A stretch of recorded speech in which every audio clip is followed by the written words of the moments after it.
Hi, welcome to Hive Virtual Edition. My name is Lori with the Kingston Frontenac Public Library. Today we're going to work on another piece of abstract wall art.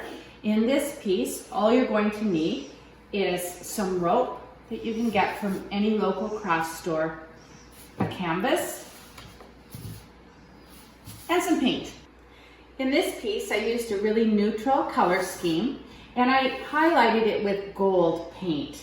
Today, I'm going to try a red, gray, black, and white color scheme and see where we go. For this piece, I'm going to use a broad, flat paintbrush. I'm going to wet it first.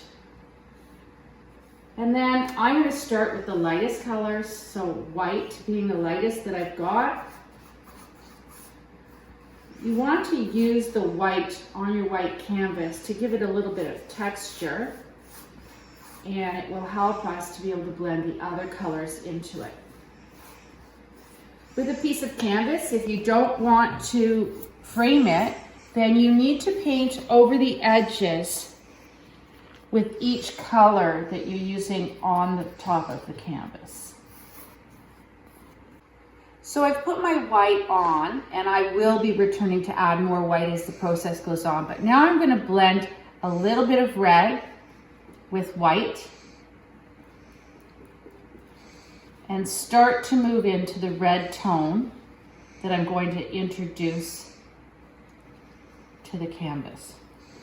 So I'm going to use a light touch and try to blend it across. Now, this is where the artistic component comes in. You can make it whatever you want. You can see now I've mixed a little deeper color of the red and white, and I'm going to do some broad strokes across my picture with that color. Remembering to go over the sides with whatever color I'm using. The beauty with painting is that if you don't like what you've got, we can always paint over top of it. And you'll see by the end of this project that I'll go back over with a variety of colors numerous times before the project is complete.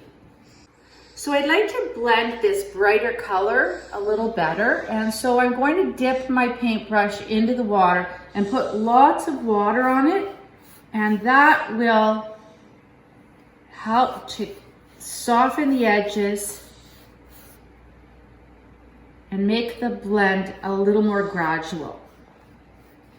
So just like in my previous project, I used a gold paint at the end of the project. For this one, I'm going to use a silver. I just like the metallic touch that it offers. So my last color is going to be silver. The deepest silver will be at the bottom edge. So I'm going to do that first because that's the easiest to just put the silver paint on. And then I'm slowly going to take the paint off my brush,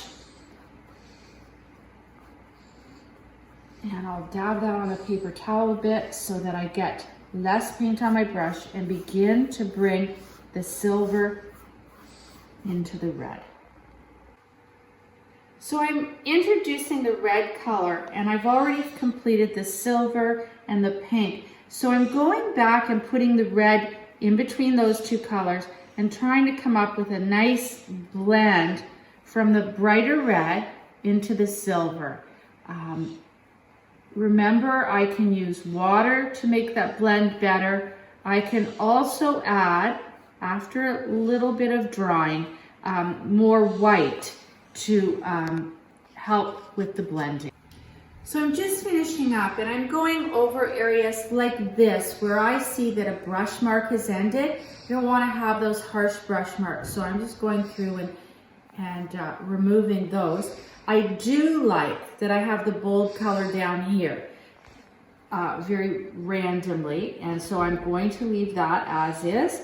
And wherever I want to soften, I simply add water and go back over the area. and we get a softer brush look. Okay, so now we're going to do the rope because our canvas is all dry. And you can see on this piece, I've got the rope really tightly pulled together. In this one, I'm going to leave a space between the ropes so that you can see the color come through. Like I said, it's art. You can make it what you want. If you want to do a tight rope like this, that's great too. The way we do the rope, curl it to whatever way you want. You might even want to curl a lot of it tightly and then do some sort of design. It's completely up to you, your artistic twist. So whatever you're going to do, you get a glue gun. Any other strong adhesive glue will work as well. I prefer to use a glue gun. Use it generously on the back edge of your rope. And when you're prepared, we'll place it. So as you can see, these two art pieces are a little bit different, and that's what art is about. This one has the tighter coiled rope, and this one is looser. You can do whatever interests you the most, but I hope you enjoyed this project, and we'll see you again soon.